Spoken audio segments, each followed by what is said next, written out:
இந்த ஸ்பேசர் கண்டி இல்லைன்னா ஆல்மோஸ்ட் இந்த ஹோயில் வந்து நாங்கள் ஸ்க்ராப் தான் பண்ணியிருக்கணும், இல்லை வேறு யாருக்குன்னா செகண்ட் ஹேண்டுக்கு விற்றுருக்கணும். இப்போது இந்த இம்பேக்ட் ரிஞ்சோட ஒயரோட லென்த் வந்து பார்த்திங்கன்னா பவர் வந்து பார்த்திங்கன்னா வருது. வீல் மாட்டுறதுக்கு மெயினான கீ பாயிண்ட்ஸ் என்னென்னா, முதல்ல வண்டி வந்து ஃப்ளாட் ரோட்டில் இருக்கணும். ஸோ இந்த ப்ளக்கை வந்து பார்த்திங்கன்னா உங்கள் வெஹிக்கிளில் இருக்கிற டிசி சாக்கெட்டில் வந்து நம்ம ப்ளக் பண்ணிக்கலாம். வின்டர் டயர்ஸை வந்து கழட்டிட்டு சம்மர் டயர்ஸ் வந்து மாட்ட போகிறோம். இப்போ பார்த்தீங்கன்னா இந்த ஜாக்கை வந்து நான் ஃபஸ்ட் டைமாக யூஸ் பண்ண போகிறோம். இந்த இது இருக்குது இல்லைங்களா, இது வந்து கரெக்டாக 21 mm பிகர் சைஸ் தான் இதுக்கு செட் ஆகுது. கரெக்டாக அவ்வளோதான், ஒன்றுமே கிடையாது. வீல் மாட்டுறதுக்கு மெயினான கீ பாயிண்ட்ஸ் என்னென்னா, முதல்ல வண்டி வந்து ஃப்ளாட் ரோட்டில் இருக்கணும். இதுவும் வந்து டேப்பராக இருக்கக்கூடாது. டேப்பராக இருந்ததுன்னா நம்ம லிஃப்ட் பண்ணும்போது எங்கன்னா வண்டி ஃப்ரண்ட்டில் எங்கன்னா மூவ் ஆகிடுச்சுன்னா ஜாக்கில் இருந்து ஆப்செட் ஆகிடும். ஸோ அதனால் ஃபஸ்ட்டு ஹேண்ட் பிரேக் போட்டிருக்கான்னு ஃபஸ்ட்டு என்ஷூர் பண்ணிவிட்டு ஃப்ளாட்டில் இருக்கா அப்படின்னு பார்த்துக்கணும்.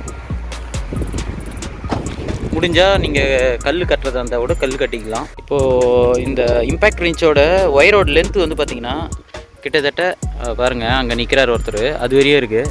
கிட்டத்தட்ட ஒரு 4 மீட்டர் இருக்காதுரா, கிட்டத்தட்ட ஒரு 4 மீட்டராவது இருக்கும்னு நினைக்கிறேன். நல்லா இப்போது ஃப்ரண்ட்டில் இது ப்ளக் பண்ணிவிட்டு ரியர் வீல் கட்டுற அளவுக்கு நல்ல லென்த் இருக்குது சஃபிஷியண்ட்டாக. 21 mm பிகர் சைஸ் தான் இதுக்கு செட் ஆகுது. கரெக்டாக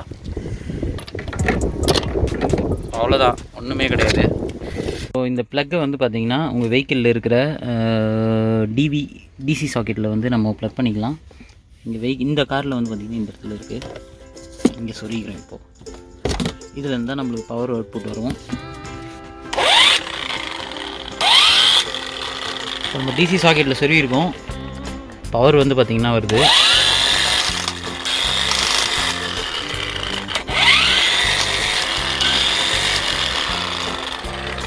இப்போ பார்த்திங்கன்னா இந்த ஜாக்கை வந்து நான் ஃபஸ்ட் டைமாக யூஸ் பண்ண போகிறோம்.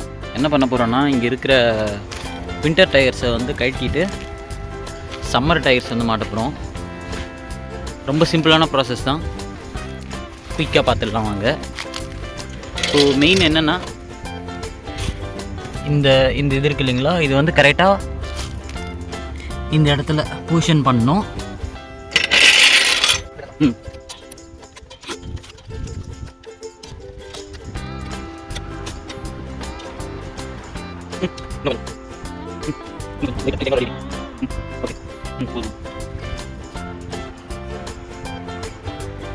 ஸோ இந்த இம்பேக்ட் ரிஞ்ச் யூஸ் பண்ணி நம்ம மொத்த நட்டையும் வந்து கைட்டியாச்சு.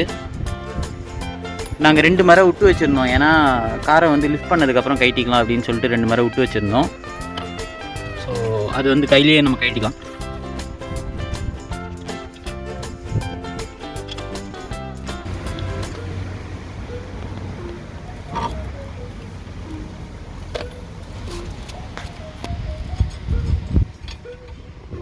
இந்த வண்டியில் ஸ்பேசர் வச்சுருந்தோம், ஏன்னா டிஸ்கோட சைஸ் வந்து டிஃப்ரெண்ட்டுன்றதுனால இதுக்கு வந்து ஸ்பேசர் இருக்குது. பட் ஆனால் ஒரிஜினல் வீல் இப்போ நம்ம போடுறதுனால அதுக்கு ஸ்பேசர் தேவையில்லை.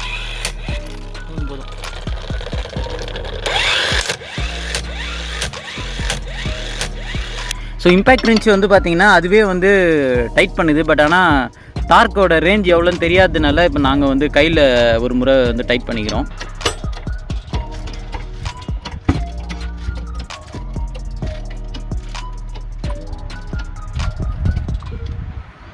முடிச்சுல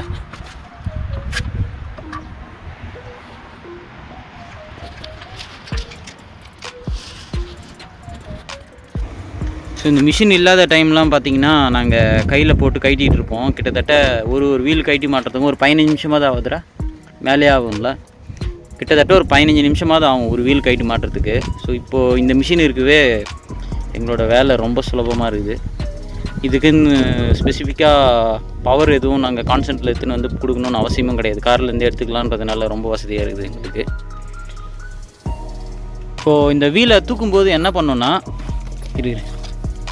பேலன்ஸ்டாக இதுமாரி பேலன்ஸ்டாக தூக்கணும். ஒரு பக்கமாக நீங்கள் போட்டு இழுத்தீங்கன்னா இங்கே இருக்கிற மரம் வந்து அடி வாங்கிடும். நீங்கள் ஒரே பக்கமாக போட்டு இழுத்திங்கன்னா என்ன ஆகுனா அது இங்கே இருக்குது பாருங்கள் இந்த த்ரெட்டு வந்து சீக்கிரமாக வந்து வார்ன் அவுட் ஆகிடும். வார்ன் அவுட் ஆகிடுச்சுன்னா இது மொத்தமாக நம்ம மாற்றுற மாதிரி ஆகிடும். இது இறக்கும்போது வந்து பார்த்திங்கன்னா நாங்கள் கொஞ்சம் இந்த ப்ரெஷர் ஸ்க்ரூவை ரிலீஸ் பண்ணாலே ஃபாஸ்ட்டாக இறங்குது. ஸோ அதனால் வந்து கொஞ்சம் பொறுமையாக இறக்கி ட்ரை பண்ணி பார்க்கலாம். பொறுமையாக இருக்குடா. ஓகே இறங்குது இல்லை, லைட்டாக திரும்பினாலே போதும் போல இருக்குடா. அப்போ நம்ம டப்புன்னு திருப்பிடுறோம், அதுதான் பிரச்சனை. அவ்வளோதான். ஓகே இல்லை, அது லைட்டாக வந்து மைல்டாக இறக்கணும் டப்புன்னு. இப்போ இது வந்து பார்த்தீங்கன்னா இதுதான் வந்து இந்த ப்ரெஷர் ரிலீஸிங் ஸ்க்ரூ. இந்த ஸ்க்ரூ வந்து பார்த்தீங்கன்னா நீங்கள் டப்புன்னு இப்படி திருப்பிட்டிங்கன்னு வச்சிங்களேன், இந்த ப்ரெஷர் வந்து சட்டுன்னு ரிலீஸ் ஆகிடுது. இது என்ன பண்ணணும்னா ரொம்ப பொறுமையாக நீங்கள் திருப்பினீங்கன்னா ஒன்றும் பிரச்சனை இல்லை, ரொம்ப பொறுமையாகவே இறங்குது. இப்போ வந்து பார்த்தீங்கன்னா லாஸ்ட் வீல் கட்டிகிட்டு இருக்கிறோம். கிட்டத்தட்ட ஒரு வீலுக்கு ஜஸ்ட் ஒரு 3 minutes 4 minutes அந்த ரேஞ்சு தான் ஆகுது எங்களுக்கு. இப்போ வந்து பார்த்திங்கன்னா இந்த ப்ராஜெக்ட் எங்களுக்கு முடிஞ்சிடுச்சு. நாங்கள் எக்ஸ்பெக்ட் பண்ணதை விட ரொம்ப கம்மியான டைம்லேயே பண்ணிட்டோம். நாங்கள் வந்து முன்னாடி ஜென்ரல் மெத்தடில், அதாவது கம்பெனியோட ஜாக்கில் கட்டிட்டு மாட்டும்போது வந்து பார்த்திங்கன்னா கிட்டத்தட்ட ஒரு 1.5 hours-லேருந்து 2 hours கிட்ட ஆச்சு எங்களுக்கு. ஸோ இப்போ வந்து பார்த்திங்கன்னா ஜஸ்ட் ஒரு 30 minutes-ல் எங்களுக்கு இந்த டாஸ்க்கு முடிஞ்சிடுச்சு. இந்த ஜாக்கு எங்களுக்கு ரொம்ப பெருசாக உதவுச்சு. அது இல்லாமல் இந்த இம்பேக்ட் இருந்துச்சு, இதுவும் வந்து ரொம்ப கன்வீனியண்ட்டாக இருந்தது எங்களுக்கு கைட்டி மாட்டுறதுக்கு. ஸோ இந்த ஸ்பேசர் வந்து எதுக்குன்னு வந்து பார்த்திங்கன்னா, இந்த ஹாயில் இருக்குது இல்லைங்களா, இந்த ஹாயில் வந்து இந்த வண்டிக்கு ஏற்ற ஹாயில் கிடையாது. இது வந்து கொஞ்சம் சின்ன சைஸ். இது ஃப்ரண்ட் வீலுக்கு வந்து பார்த்திங்கன்னா பிரேக் பேடோட டிஸ்க்கு வந்து போய் இடிக்கும் இதில். ஸோ அதுக்காக வந்து இந்த 6 mm திக்னஸ் இருக்கிற இந்த ஸ்பேசர் வந்து ஆட்டோபேக்ஸில் விற்றுது. நாங்கள் அதை வாங்கி மாட்டிக்கிட்டோம்.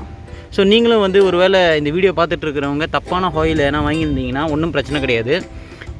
செரீனாவுக்கு உண்டானது நீங்கள் ஹாயில் வாங்கியிருந்தீங்கன்னா உங்களுக்கு இது அப்படியே மாட்டிக்கலாம். பட் ஆனால் நீங்கள் இது வாக்ஸியோட ஹாயில், அதுக்கு வாக்ஸியோட ஹாயிலோட ஹப்பு வந்து சைஸ் கம்மின்றதுனால இந்த மாதிரி 6 mm ஸ்பேசர் நீங்கள் வாங்கி மாட்டிட்டிங்கன்னா உங்களுக்கு ஃப்ரண்ட் வீலுக்கு 2க்கு மட்டுமே போடும், ரியர் வீலுக்கு ஒன்றும் பிரச்சனை கிடையாது.